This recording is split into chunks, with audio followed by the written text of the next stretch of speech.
Hi friends, ಎಲ್ಲರಿಗೂ ನಮಸ್ಕಾರ. Welcome back to my YouTube channel.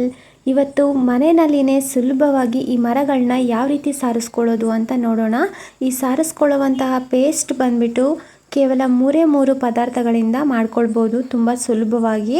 So ಬನ್ನಿ ಹಾಗಾದರೆ ಈ ಮರಗಳನ್ನ ಯಾವ ರೀತಿ ಸಾರಿಸ್ಕೊಳ್ಳೋದು ಅಂತ ನೋಡೋಣ. ಮೊದಲನೇದಾಗಿ ಈ ಮರಗಳನ್ನ ಸಾರಿಸ್ಕೊಳ್ಳುವಂತಹ ಪೇಸ್ಟ್ ಮಾಡೋದಕ್ಕೆ ನಾನಿಲ್ಲಿ ಒಂದು ಬೌಲ್ಗೆ 50 ಗ್ರಾಮಷ್ಟು ಮೆಂತೆಕಾಳನ್ನು ಹಾಕ್ಕೊಳ್ತಾ ಇದ್ದೀನಿ.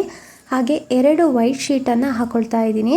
ಸೊ ಯಾವುದೇ ರೀತಿ ಬರೆದಿರೋದಾಗಲಿ ನ್ಯೂಸ್ ಪೇಪರ್ ಆಗಲಿ ಯೂಸ್ ಮಾಡಬೇಡಿ, ಆದಷ್ಟು ವೈಟ್ ಶೀಟನ್ನು ಹಾಕ್ಕೊಳ್ಳಿ. ಸೊ 2 ಶೀಟ್ ಆದರೆ ಸಾಕು. ಈ ರೀತಿ ಚಿಕ್ಕದಾಗಿ ಕಟ್ ಮಾಡಿಬಿಟ್ಟು ಹಾಕ್ಕೊಳ್ಬೇಕು. ಹಾಗೆ ನೀವಿನ್ನೂ ನನ್ನ ಚಾನಲ್ನ ಸಬ್ಸ್ಕ್ರೈಬ್ ಮಾಡದೆ ವಿಡಿಯೋನ ನೋಡ್ತಾ ಇದ್ದರೆ ಪ್ಲೀಸ್ ಸಬ್ಸ್ಕ್ರೈಬ್ ಮಾಡಿಕೊಂಡು ಪಕ್ಕದಲ್ಲಿ ಕಾಣೋ ಬೆಲ್ ಬಟನನ್ನು ಕ್ಲಿಕ್ ಮಾಡ್ಕೊಳ್ಳಿ.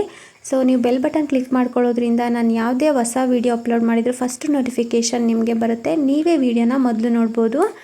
ನೋಡಿ, ಪೇಪರ್ನ ಕಟ್ ಮಾಡಿ ಹಾಕ್ಕೊಂಡ್ಮೇಲೆ ನಾನು ನೀರು ಹಾಕ್ಕೊಳ್ತಾ ಇದ್ದೀನಿ. ಸೊ ಮೆಂತೆಕಾಳು ಮತ್ತು ಪೇಪರು 2 ಮುಳುಗುವಷ್ಟು ನೀರು ಹಾಕ್ಬಿಟ್ಟು ಇಡೀ ರಾತ್ರಿ ನೆನೆಯೋದಕ್ಕೆ ಬಿಡಬೇಕು. ಸೊ ಇದು ಚೆನ್ನಾಗಿ ನೆನಿಬೇಕು. ನೋಡಿ, ನಾನು ಓವರ್ ನೈಟು ನೆನೆಯೋದಕ್ಕೆ ಬಿಟ್ಟಿದ್ದೆ. ಸೊ ಬೆಳಗ್ಗೆ ತೋರಿಸ್ತಾ ಇದ್ದೀನಿ ಎಷ್ಟು ಚೆನ್ನಾಗಿ ಮೆಂತೆಕಾಳು ಮತ್ತು ಪೇಪರು ನೆಂದಿದೆ ಅಂತ. ಈಗ ಒಂದು ಮಿಕ್ಸಿ ಜಾರಿಗೆ ಮೆಂತೆಕಾಳು ಮತ್ತು ಪೇಪರ್ನ ಹಾಕ್ಕೊಳ್ತಾ ಇದ್ದೀನಿ ನಾನು. ಸೊ ಈ ರೀತಿ ಹಾಕ್ಕೊಂಡ್ಬಿಟ್ಟು ಸೊ ಅದೇ ನೀರನ್ನೇ ನಾವು ಮಿಕ್ಸರ್ ಮಾಡಬೇಕಾದ್ರೆ ಹಾಕ್ಕೊಂಡು ಮಿಕ್ಸರ್ ಮಾಡ್ಕೊಳ್ಬೇಕು. ಸೊ ಈ ರೀತಿ ತುಂಬ ಸುಲಭವಾಗಿ ನಾವು ಮೆಂತೆ ಮರನ ಸಾರಿಸ್ಕೊಳ್ಬೋದು. ಸೊ ಮನೆ ಹತ್ರ ಬರ್ತಾರೆ ಅಲ್ವಾ ಮರ ಸಾರಿಸೋದಕ್ಕಂತ. ಸೊ ಒಂದು ಸೆಟ್ ಮರಗೆ 50 ರೂಪಾಯಿ 60 ರೂಪಾಯಿ ಆ ರೀತಿ ಹೇಳ್ತಾ ಇರ್ತಾರೆ. ಸೊ ನಾವು ಮೆಂತೆಕಾಳು ಒಂದು ಮನೇಲಿ ಇತ್ತು ಅಂತಂದರೆ ತುಂಬ ಸುಲಭವಾಗಿ ಈ ಪೇಸ್ಟನ್ನು ರೆಡಿ ಮಾಡಿಕೊಂಡು ನಾವೇ ಮರಗಳನ್ನ ಸಾರಿಸ್ಕೊಳ್ಬೋದು. ಸೊ ನೋಡಿ, ನಾನು ಮೆಂತೆಕಾಳು ಮತ್ತು ಪೇಪರ್ನ ಹಾಕ್ಕೊಂಡಿದ್ದೀನಿ. ಈಗ 1 ಟೇಬಲ್ ಸ್ಪೂನಷ್ಟು ಅರಿಶಿನ ಪುಡಿನ ಹಾಕ್ಕೊಂಡ್ಬಿಟ್ಟು ಈ ರೀತಿ ಒಂದು ಸಲ ರುಬ್ಕೊಂಡಿದ್ದೀನಿ.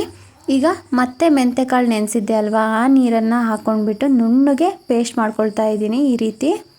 ಸೊ ನೋಡಿ, ಇದೇ ರೀತಿ ನುಣ್ಣಗೆ ಪೇಸ್ಟ್ ಮಾಡ್ಕೊಳ್ಬೇಕು. ಸೊ ತರಿಯಾಗಿ ಇರಬಾರ್ದು, ಫುಲ್ಲು ನುಣ್ಣಗಿರಬೇಕು. ಈಗ ಒಂದು ಬೌಲ್ಗೆ ಹಾಕ್ಕೊಳ್ತಾ ಇದ್ದೀನಿ. ಸೊ ಈ ರೀತಿ ತುಂಬ ಸುಲಭವಾಗಿ ಮಾಡ್ಕೊಳ್ಬೋದು ನೋಡಿ. ಈಗ ಸ್ವಲ್ಪ ಗಟ್ಟಿಗಿದೆ ಅಲ್ವಾ ಪೇಸ್ಟು, ಹಾಗಾಗಿ ಸ್ವಲ್ಪ ನೀರನ್ನ ಹಾಕ್ಕೊಂಡ್ಬಿಟ್ಟು ಸೊ ಈ ರೀತಿ ಮಿಕ್ಸ್ ಮಾಡ್ಕೊಳ್ತಾ ಇದ್ದೀನಿ ನಾನು. ಸೊ ನಾನಿಲ್ಲಿ 2 ಸೆಟ್ ಮರಗಳನ್ನ ಸಾರಿಸ್ಕೊಳ್ತಾ ಇದ್ದೀನಿ. ಹಾಗಾಗಿ 50 ಗ್ರಾಮ್ ಮೆಂತೆಗಳನ್ನು ನೆನೆಸ್ಬಿಟ್ಟು ಈ ಪೇಸ್ಟನ್ನು ರೆಡಿ ಮಾಡ್ಕೊಂಡಿದ್ದೀನಿ. ನೋಡಿ, 2 ಸೆಟ್ ಮರ ಅಂತಂದರೆ 4 ಮರಗಳಿರುತ್ತೆ. ಸೊ ಅದಕ್ಕೆ ನಾನು ಈ ಪೇಸ್ಟನ್ನು ರೆಡಿ ಮಾಡಿಬಿಟ್ಟು ಈ ರೀತಿ ಮರಗಳಿಗೆ ಸಾರಿಸ್ಕೊಳ್ತಾ ಇದ್ದೀನಿ. ಸೊ ನಾನು ಯಾವ ರೀತಿ ಸಾರಿಸ್ಬಿಟ್ಟು ತೋರಿಸ್ತಾ ಇದ್ದೀನೋ ನೀವು ಕೂಡ ಅದೇ ರೀತಿ ಮರಗಳನ್ನ ಸಾರಿಸ್ಕೊಳ್ಳಿ, ತುಂಬ ಚೆನ್ನಾಗಿ ಕಾಣಿಸುತ್ತೆ. ಸೊ ನೋಡಿ, ಮರಗಳೆಲ್ಲ ಎಷ್ಟು ಹಳೆಯದಾಗಿದೆ. ಸೊ ಈ ಪೇಸ್ಟನ್ನು ಸಾರಿಸ್ಕೊಂಡ್ಮೇಲೆ ಎಷ್ಟು ಚೆನ್ನಾಗಿ ಕಾಣಿಸುತ್ತೆ ನೋಡಿ. ಸೊ ಬಂದವ್ರ ಹತ್ರ ನಾವು ಸಾರಿಸ್ಕೊಳ್ಳೋದಕ್ಕಿಂತ ಮನೆಯಲ್ಲೇ ಇದೇ ರೀತಿ ಸುಲಭವಾಗಿ ಮರಗಳನ್ನ ನಾವೇ ಸಾರಿಸ್ಕೊಳ್ಬೋದು.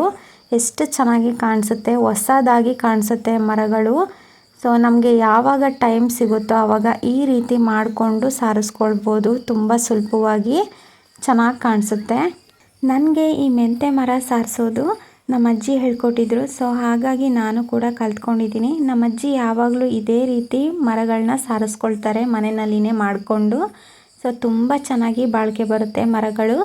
ಸೊ ನೀವು ಕೂಡ ಇದೇ ರೀತಿ ಮಾಡ್ಕೊಳ್ಳಿ, ತುಂಬಾ ಚೆನ್ನಾಗಿರುತ್ತೆ. ಸೊ ನಾವು ಈ ಅರಿಶಿನ ಪುಡಿ ಹಾಕಿರೋದ್ರಿಂದ ಮರಗಳಿಗೆ ಹುಳ ಬೀಳೋದಿಲ್ಲ, ತುಂಬಾ ಚೆನ್ನಾಗಿ ಬಾಳಿಕೆ ಬರುತ್ತೆ. ಸೊ ಜಾಸ್ತಿ ದಿನ ಬಾಳಿಕೆ ಬರುತ್ತೆ. ಸೊ ನೋಡಿ ಎಷ್ಟು ಚೆನ್ನಾಗಿ ಕಾಣಿಸ್ತಿದೆ ಅಂತ, ಎಷ್ಟು ಚಂದವಾಗಿ ಕಾಣಿಸ್ತಿದೆ ಅಲ್ವಾ. ಸೊ ನೋಡಿ, ಮರ ಎಷ್ಟು ಚೆನ್ನಾಗಿ ಸಾರಿಸ್ಕೊಂಡಿದ್ದೀನಿ. ಸೊ ನಾವಿದನ್ನು ಒಂದು 3 ರಿಂದ 4 ಗಂಟೆ ಒಣಗಿಸ್ಕೊಳ್ಬೇಕಾಗುತ್ತೆ. ಸೊ ನಾನಿಲ್ಲಿ 4 ಮರಗಳನ್ನು ಇದೇ ರೀತಿ ಸಾರಿಸ್ಕೊಂಡು ಇಟ್ಕೊಂಡಿದ್ದೀನಿ. ಈಗ ಸ್ವಲ್ಪ ಒಣಗಿಸ್ಕೊಳ್ಳೋದಕ್ಕೆ ನಾನು ಮನೆ ಮುಂದೆನೇ ಈ ರೀತಿ ಇಟ್ಕೊಳ್ತಾ ಇದ್ದೀನಿ. ಸೊ ಒಂದು 3 ರಿಂದ 4 ಗಂಟೆ ಒಣಗಿಸ್ಕೊಂಡ್ರೆ ಸಾಕು. ಬಿಸಿಲಲ್ಲಿ ಇಟ್ಟೇನು ಒಣಗಿಸ್ಕೊಳ್ಬೇಕು ಅಂತ ಏನಿಲ್ಲ, ನೆರಳಲ್ಲೂ ಕೂಡ ಒಣಗಿಸ್ಕೊಳ್ಬೋದು. ಸೊ ನೋಡಿ, ಈ ರೀತಿ ಇಟ್ಬಿಟ್ಟು ನಾನು ಒಣಗಿಸ್ಕೊಂಡಿದ್ದೀನಿ. ಸೊ ನಾನು 3 ಅವರ್ ಒಣಗಿಸ್ಕೊಂಡಿದ್ದೀನಿ. ಸೊ ನೋಡಿ, ಒಣಗಿದ ಮೇಲೆ ಎಷ್ಟು ಚೆನ್ನಾಗಿ ಕಾಣಿಸ್ತಾ ಇದೆ ಮರಗಳಂತ. ಸೊ ಹೊಸ ಮರ ಥರನೇ ಕಾಣಿಸ್ತಾ ಇದೆ. ಸೊ ಮುಟ್ಟಿದ್ರೂ ಕೂಡ ಕೈಗೆಲ್ಲೂ ಹತ್ಕೊಳ್ತಾ ಇಲ್ಲ, ಅಷ್ಟು ಚೆನ್ನಾಗಿ ಒಣಗಿದೆ. ಸೊ ನಾನು ನೆರಳಲ್ಲೇ ಒಣಗಿಸ್ಕೊಂಡಿರೋದು, ಬಿಸಿಲಲ್ಲಿಟ್ಟು ಕೂಡ ಒಣಗಿಸ್ಕೊಂಡಿಲ್ಲ. ಸೊ ನೋಡಿ, ಇದೇ ರೀತಿ ನೀವು ಕೂಡ ಮನೆಯಲ್ಲಿ ಮಾಡ್ಕೊಳ್ಳಿ, ತುಂಬ ಚೆನ್ನಾಗಿ ಬಾಳಿಕೆ ಬರುತ್ತೆ ಮರಗಳು. ಸೊ ನೋಡಿದ್ರಿ ಅಲ್ವಾ ಫ್ರೆಂಡ್ಸ್, ಮನೆಯಲ್ಲಿನೇ ಕೇವಲ 3 ಪದಾರ್ಥಗಳನ್ನ ಬಳಸ್ಕೊಂಡ್ಬಿಟ್ಟು ನಾವು ಸುಲಭವಾಗಿ ಮೆಂತೆ ಮರನ ಸಾರಿಸ್ಕೊಳ್ಬೋದು ಅಂತ. ಸೊ ನೀವೇನು ಮಾರ್ಕೆಟ್ನಲ್ಲಿ ದುಡ್ಡು ಕೊಟ್ಟು ಸಾರಿಸ್ಕೊಂಡು ತರ್ತೀರಾ ಅಲ್ವಾ, ಅದೇ ರೀತಿಯೇ ಕಾಣಿಸ್ತಾ ಇದೆ ಮರಗಳು.